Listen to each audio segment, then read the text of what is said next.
एसटीच्या ताफ्यात ई शिवाय दाखल, प्रवाशांना मिळणार अत्याधुनिक सुविधा व जादा गाड्या.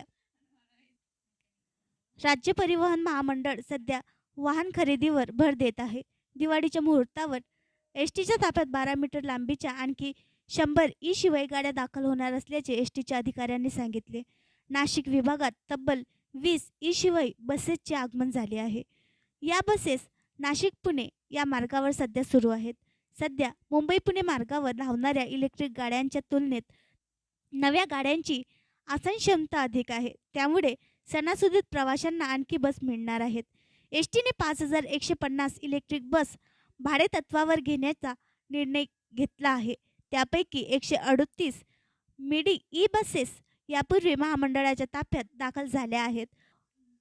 पहिल्या टप्प्यात मुंबई पुणे मार्गावर धावणाऱ्या ई शिवनेरीच्या ताफ्यात मागच्या आठवड्यात 17 नव्या बस दाखल झाल्या आहेत.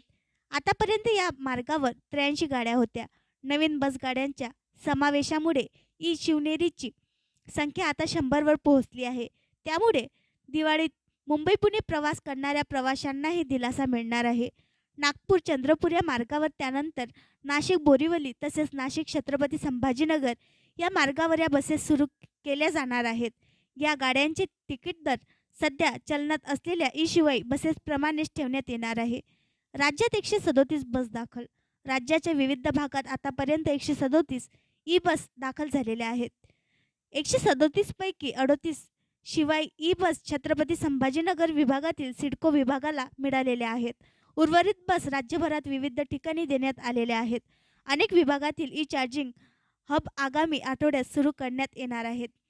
राज्य शासनाच्या परिवहन विभागाच्या वतीने सुरू करण्यात आलेल्या पर्यावरणपूरक ई बसमध्ये हायटेक सुविधा असल्या तरी त्याचे दर सर्वसामान्य प्रवाशांना परवडणारे नाहीत. जालन्यासाठी 130, बीडसाठी 300 रुपये, पैठणला 130 रुपये असा दर आहे. तर लालपरीत हेच दर अनुक्रमे 90 व 200 असे आहेत. इच्छा असूनही सामान्यांना या बसमधून प्रवास शक्य होत नसल्याने ते सध्या बसमधून प्रवास करत आहेत. ई बसचे दरवाढ कमी केल्यास यातून आरामदायक प्रवास शक्य आहे. आणखी नवीन व्हिडिओ पाहण्यासाठी आमच्या देशमुख एक्सप्रेस न्यूज चॅनलला सबस्क्राईब करा, लाईक करा आणि शेअर करा.